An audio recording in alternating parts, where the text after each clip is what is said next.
tinggi. Dan potensi salah ke kita juga tinggi. Nah, dilatih gitu. Jadi di Ihya itu ada kitab tawadhu. Kitab tawadhu itu dilatih. Ketemu orang tua. Huwa aksaru ibadatan. Dia mesti ibadahnya lebih banyak karena lebih tua timbang saya. Pasti sholatnya lebih lama timbang saya. Ketika Anda sudah tua melihat anak-anak, huwa aqallu minni maksiatan. Mesti maksiatnya tidak banyak karena masih kecil.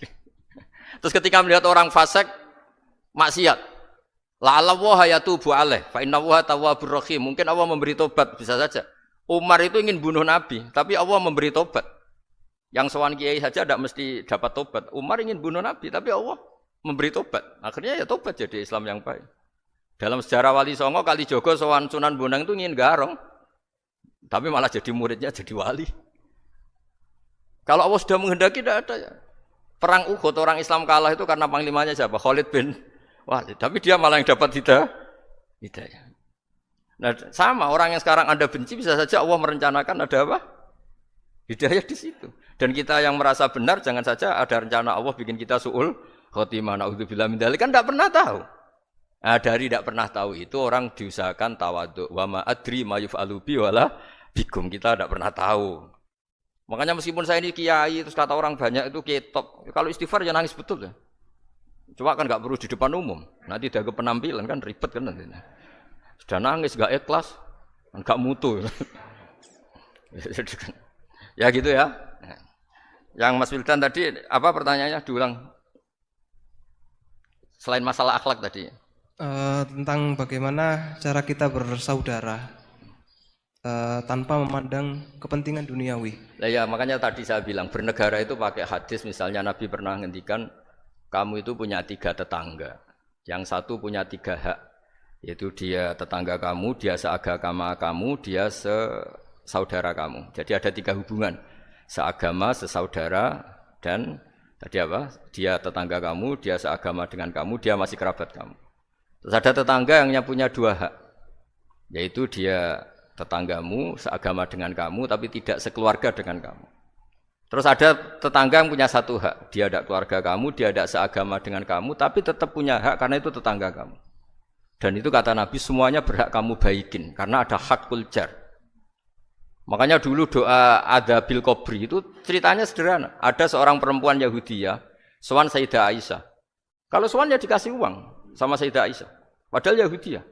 Ketika dikasih uang, terus si Yahudia tadi, semoga engkau diselamatkan dari siksa kubur. Zaman itu Sayyidah Aisyah belum dengar hadis tentang siksa kubur. Setelah Rasulullah datang, saya tadi diminta didoain, ya saya terima karena saya enggak percaya. Terus Nabi ngendikan itu benar adanya siksa kubur. Ketika komunitas Yahudi di Madinah itu puasa Asyura, Nabi coba tanyakan mereka, kenapa puasa Asyura? Padahal orang Yahudi. Oh, terus setelah ditanya, yaumun najjawahu fihi Musa, itu hari di mana Allah menyelamatkan Nabi Musa, kata orang Yahudi. Terus kata Rasulullah, nahnu ahaqqu bi Musa, saya juga berhak menghormati Musa. Kemudian Nabi puasa. Suatu saat lagi ada orang Yahudi datang, ya Rasulullah, ya Muhammad, manggilnya ya Abul Qasim karena orang Yahudi. Ya Abul Qasim, nanti nasib langit bumi ini di mana? Manusia yang sudah mati-mati di mana ketika bumi dihancurkan? Mayat-mayat yang sudah di kuburan di mana? Terus orang Yahudi tadi bilang, innallaha wadu'as samawati ala dzih wal aradina ala dzih. Soalnya Allah itu bisa saja mengelola langit bumi yang sudah hancur gini-gini. Nabi itu tertawa-tawa. Dalam sebuah riwayat disebut hatta badat nawajidu. Tertawanya Nabi itu lepas sampai giginya kelihatan. Kata rawinya tasdiqan liqaulil khabri, karena Nabi membenarkan orang Yahudi tadi. Jadi intinya dalam banyak hal itu ya dicari kesamaan. Makanya kalau interaksi dengan kelompok lain kata Nabi la tusaddiquhum wa la tukadzibuhum. Kamu jangan mengiyakan juga jangan menolak. Kamu tolak jangan-jangan pas yang sama dengan ajaran kita. Kamu benarkan jangan-jangan yang tidak sama. Ya sudah, kalau enggak sependapat ya jangan ngambil sikap. Nah, itu juga yang dipraktikkan Rasulullah SAW. Nabi yaqumu lailatan yuraddidu hadil ayat. Nabi pernah sholat 1 rakaat hanya ngulang 1 ayat. Itu aja gak selesai. Yaitu ngulang-ngulang ayat. Fa'akulu kama qalal abdus sholeh in tu'adzibhum fa innahum ibaduk wa in taghfir lahum fa innaka antal azizul hakim. Pun Gusti kula nyerah. Semua ini hamba jenengan, monggo jenengan napakno sing duwe jenengan. Intinya itu ini wilayah jenengan ndak wilayah saya.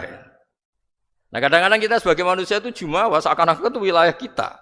Kita nyiksa terserah kita, mengampuni ya terserah kita. Padahal tidak milik kita. Dunia ini milik Allah Subhanahu wa Ta'ala. Makanya yang terakhir saya ijazah bapak. Bapak saya itu orang hafal Quran, alim tapi lucu, senengannya guyon. Kalau ngajarkan saya tauhid, tasawuf itu gampang. Hak, kamu punya tetangga, punya Innova. Terus kamu berpikir, kamu miskin berpikir, itu pajaknya aja berapa? Kalau apa itu bannya sudah halus, itu gantinya kayak apa? Kalau rusak kayak apa? Terus kata bapak, orang melok duwe kok mikir, udah ikut punya kok mikir. Terus coba kamu nggak ikut punya Alphard, terus saya mikir, wah itu pajaknya berapa Pak Martinus, bisa dipakai beli motor kan? Pajaknya apa? Alphard ini. Oh nggak ikut punya kok. Nah. Dunia itu rawekmu, mbok pikir lah apa ono sing duwe. Maksudnya dunia itu milik Allah, apa kamu pikir itu milik yang punya gitu. Nah, itu yang dimaksud dalam ilmu tasawuf, da'it tadbir fama qoma bi ghairuk la tuqimbihi nafsak. Sudah kamu enggak usah ikut campur, itu wilayahnya Allah kata itu karena wong enggak ikut punya kok ikut mikir. Anda benci orang, benci sekali karena dia tauhid misalnya. Jangan-jangan Allah punya rencana memberi hidayah dia. Atau Allah punya rencana dari dia keluar orang-orang Islam yang soleh. Makanya ketika malakul jibal, ya Rasulullah saya disuruh Allah, terserah engkau. In syi'ta an udbiko alaihim al-akhsyaben. Kalau engkau mau orang-orang yang mendustakan kamu saya hancurkan. Apa jawabannya Nabi? La, jangan.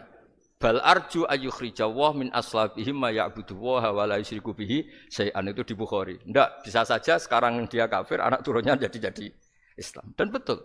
Abu Jahal punya anak Ikrimah, Abu Lahab punya anak Darrah. Walid itu musuh besarnya Nabi, punya anak Khalid. Ya sudahlah, kita selalu berharap bahwa ini wilayahnya Allah. Sudah kita berharap. Agama ini bagi yang selalu punya harapan. Limangkana yarjuwaha, orang yang selalu punya harapan. Kita berharap tambah hari tambah baik, tambah damai, tambah kondusif, tambah segalanya baik. Dan saya seperti ini juga ingin ikhlas dan akan selalu ikhlas. Ya saya sering bilang kalau pejabat mau sini itu sering tak ngel-ngel. Saya ini sudah ingin Indonesia itu baik itu tanpa diminta. Kalau diminta itu malah seakan-akan saya belum melakukan. Ini kan. Sudah saya lakukan kok baru diminta. Karena ini wilayah kita semua. Artinya ingin baik itu keinginan kita semua.